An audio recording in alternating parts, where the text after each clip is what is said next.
বিশ্ব রাজনীতির রুদ্ধশ্বাস এক মুহূর্তে যেন থমকে দাঁড়িয়েছে। চীন, রাশিয়া এবং ইরানের উপর চাপ প্রয়োগের চূড়ান্ত সীমানায় পৌঁছে গেছে হোয়াইট হাউস। ইরানের গোলিস্তান প্রদেশে মার্কিন ক্রুজ ক্ষেপণাস্ত্রের আঘাত শুধু একটি রেল সেতু ধ্বংস করেনি, বরং বেইজিং মস্কো তেহরানের বাণিজ্যিক মেরুদণ্ডকে প্রচণ্ডভাবে নাড়িয়ে দিয়েছে। ওয়াশিংটনের এই নজিরবিহীন দুঃসাহস কি বিশ্বকে এক নতুন সংঘাতের মুখে ঠেলে দিল, নাকি এই ধ্বংসলীলা আসলে বৃহত্তর কোনো যুদ্ধের শুরুর সংকেত? কৌশলগত ওক্তাই খান রেল সেতুটি কেবল কংক্রিটের কাঠামো ছিল না, এটি ছিল ইরান তুর্কমেনিস্তান হয়ে চীন ও রাশিয়ার সাথে সংযোগ স্থাপনকারী এক মহাপরিকল্পনার লাইফলাইন।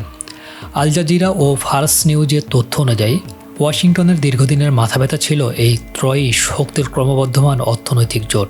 এবার সেই ক্ষোভ থেকে ইরানের সার্বভৌমত্ব লঙ্ঘন করে সরাসরি আঘাত আনল মার্কিন বাহিনী। এটি শুধু তেহরানের উপর হামলা নয়, বরং বেইজিংয়ের বেল্ট অ্যান্ড রোড ইনিশিয়েটিভ এবং মস্কোর বিকল্প বাণিজ্যিক রুটকে সরাসরি চ্যালেঞ্জ জানানোর ট্রাম্প প্রশাসন। রাজনৈতিক বিশ্লেষকরা মনে করছেন, ইউক্রেন যুদ্ধ ও তাইওয়ান প্রণালীর উত্তেজনার মাঝে এই হামলা অগ্নিগর্ভ পরিস্থিতিতে ঘি ঢেলেছে। মার্কিন এই আচরণকে বিশ্বমঞ্চে কাপুরুষোচিত বলে আখ্যা দিয়ে ইরান প্রমাণ করেছে তারা মধ্যপ্রাচ্যে বুক চিতিয়ে লড়তে প্রস্তুত।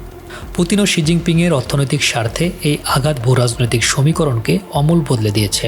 ওয়াশিংটনকে বুঝতে পেরেছিল তাদের এই পদক্ষেপ আন্তর্জাতিক সম্পর্কের ভারসাম্য কতটা বিপন্ন করতে পারে। এখন প্রশ্ন একটাই, এই তিন শক্তি কি যৌথ প্রতিশোধের ব্লুপ্রিন্ট তৈরি করছে? ইরানের সামরিক সতর্কতা এবং মার্কিন ঘাঁটিগুলোকে নিশানা করার বিষয়টি সেই আশঙ্কায় বাড়িয়ে তুলেছে। জানা যাচ্ছে পর্দার আড়ালে গড়ে উঠেছে এক মহাপরিকল্পনা। হরমুজ প্রণালী বন্ধ করা, মার্কিন ঘাঁটিগুলোকে ক্ষেপণাস্ত্রের জালে অবরুদ্ধ করা কিংবা অত্যাধুনিক আকাশ প্রতিরক্ষা ব্যবস্থা সক্রিয় করা। আমেরিকার আপাতত নীরব থাকলেও এই ধ্বংসযজ্ঞের পরবর্তী পরিণাম হতে পারে রক্তক্ষয়ী। সংঘাত কি তবে নতুন করে কোনো মোড় নিতে যাচ্ছে?